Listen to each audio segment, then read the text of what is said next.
جو کیمپ میں مقیم ہیں، کیمپ میں جو بھی رہتے ہیں ان کو باقاعدگی سے کھانا تو اس طرح تو نہیں ملتا، لیکن لوگ آ کے دے جاتے ہیں، کبھی کوئی چاولوں کی دیگ دے جاتا ہے، کبھی سالن کی دے جاتا ہے، کبھی اور کسی چیز سے امداد دے جاتا ہے۔ یہ پس منظر آپ کو لکھنا پڑے گا۔ اب طریقہ یہ ہے کہ جو پیراگراف ہے وہ میں پڑھ بھی رہا ہوں، آپ کو اسکرین پر لکھا ہوا بھی نظر آ رہا ہوگا۔ میں وہ پیراگراف بھی پڑھوں گا کیونکہ یہ خلاصہ ایک ہی سبق کا ہوگا، یہ بطور نمونہ آپ کے سامنے پیش کیا جا رہا ہے، باقی اسباق کا آپ اسی نمونے پہ خود کریں گے۔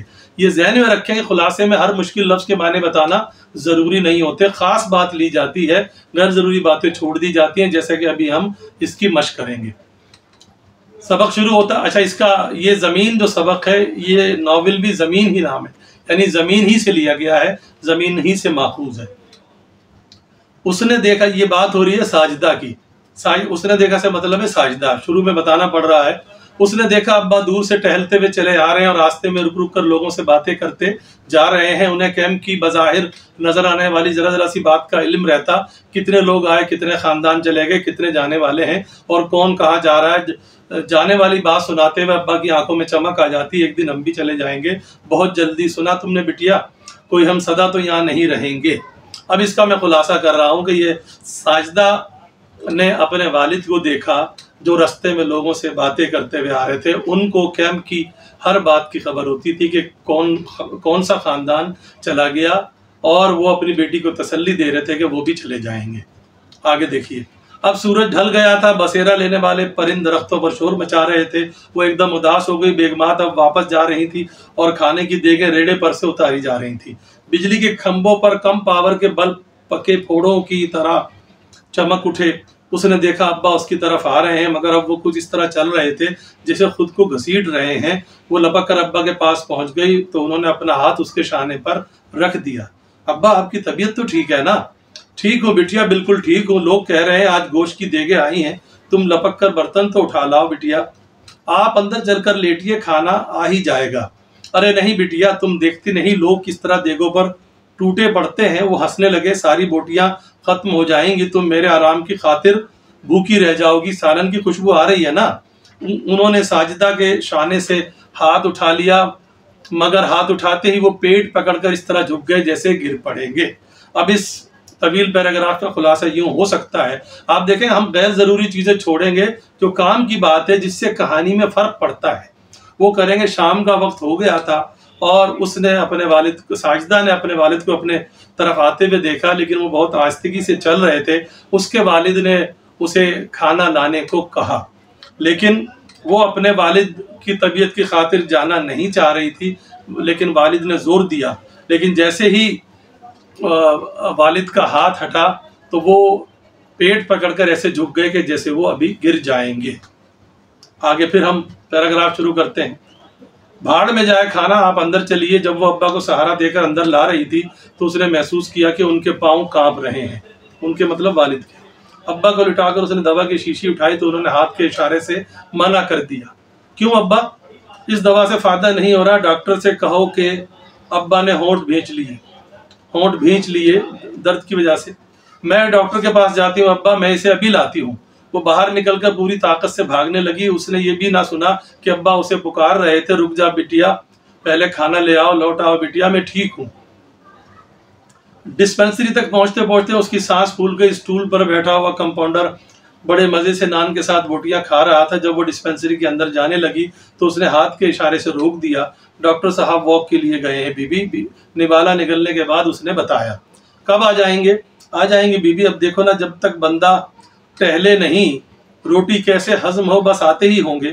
میرے ابا بہت بیمار ہیں۔ وہ کمپاؤنڈر کو التجا سے دیکھنے لگی۔ جب ڈاکٹر صاحب آئیں تو ان سے کہنا منشی رمضان صاحب کو آ کر دیکھ لیں۔ یہ پیغام اس نے بالکل اسی طرح دیا جیسے ایک بار رات کو وہ اپنی گلی میں رہنے والے ڈاکٹر کو دے آئی تھی۔ اس رات بھی ابا کے پیٹ میں سخت درد اٹھا تھا۔ ڈاکٹر چند منٹ بعد آ گیا تھا اور اس نے کہا تھا کہ آپریشن کرا کے اپینڈکس نکلوا دیں۔ ڈاکٹر کے جانے کے بعد ابا بہت ہنسے تھے۔ کل کو ڈاکٹر صاحب کہیں گے پیٹی بدلوا لو۔ ساجدہ نے کیسا کیسا سمجھایا، مگر ابا تو آپریشن کی بات ہی سننے کو تیار نہ تھے۔ باپ کی کم علمی بعض اوقات اسے خون کے آنسو رلاتی۔ یہ جو پورا پیراگراف صفحہ نمبر 56 پہ آدھے صفحے زیادہ ہم نے پڑھا گیا۔ اب اس کا خلاصہ، والد کی طبیعت خراب دیکھ کر وہ کھانے کو بھول گئی اور اپنے والد کی دوا کی شیشی لانی چاہی تو اس کے والد نے ڈاکٹر کو بلانے کو کہا۔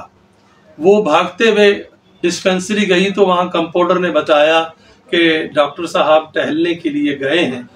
وہ چاہ رہی تھی کہ ڈاکٹر صاحب جلدی آ جائیں تو اس نے کمپاؤنڈر کو پیغام دے دیا کہ جیسے وہ آئیں تو ان کو منشی رمضان کے ہاں بھیج دیا جائے۔ اس سے پہلے بھی ڈاکٹر نے ان کے والد کا معائنہ کر کے ان کو اپینڈکس نکلوانے کا مشورہ دیا تھا، جو اس کے والد نے نہیں مانا تھا۔ اب پھر ہم پیراگراف پڑھتے ہیں۔ وہ چند منٹ تک کھڑی ڈاکٹر کا انتظار کرتی رہی اور پھر یہ سوچ کر دوڑ پڑی کہ ابا اکیلے ہیں، مگر جب وہ ابا کے پاس پہنچی تو وہ اکیلے نہیں تھے، ان کے پاس بہت سے لوگ جمع تھے اور ڈاکٹر بھی سر جھکائے خاموش کھڑا تھا۔ ساجدہ کو دیکھ کر لوگ ابا کے پاس سے ہٹ گئے۔ ابا کے سرانے رکھی ہوئی لالٹین ٹمٹما رہی تھی۔ آپ یہاں ہیں؟ میں آپ کو ڈسپینسری میں تلاش کر رہی تھی۔ ابا کی طبیعت کیسی ہے؟ وہ ڈاکٹر کو امید بھری نظروں سے دیکھ رہی تھی۔ ابا ٹھیک ہے نا؟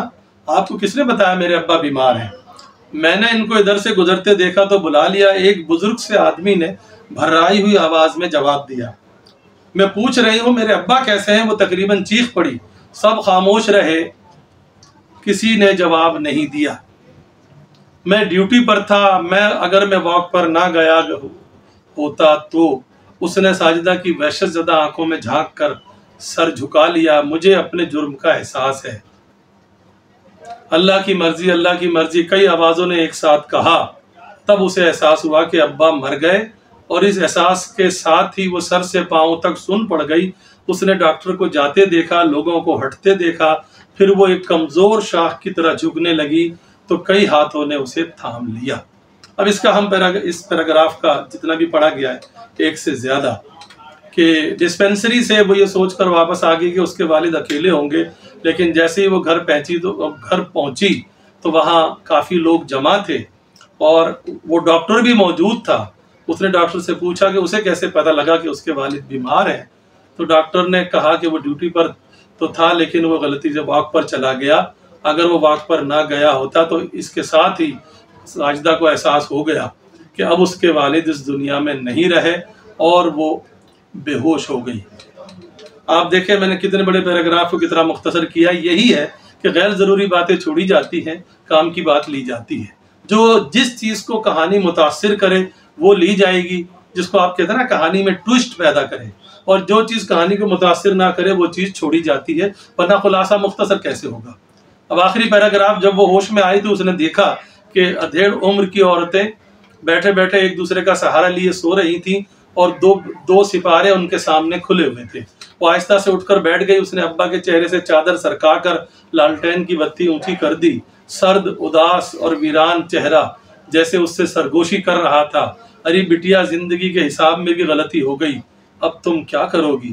اس نے اپنا چہرہ ان کے ٹھنڈے چہرے پر رکھ دیا اور اس طرح گھٹ گھٹ کر رونے لگی کہ کہیں کوئی اس کے آنسوؤں کی آہٹ نہ سن لے، کوئی اس کے غم کی راہ کو صبر کے لفظوں سے کھوٹا نہ کر دے۔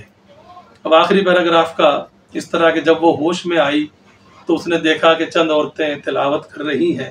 اس نے اپنے باپ کے چہرے کو دیکھا اور بے اختیار محبت سے اپنا چہرہ اپنے باپ کے چہرے پر رکھ دیا۔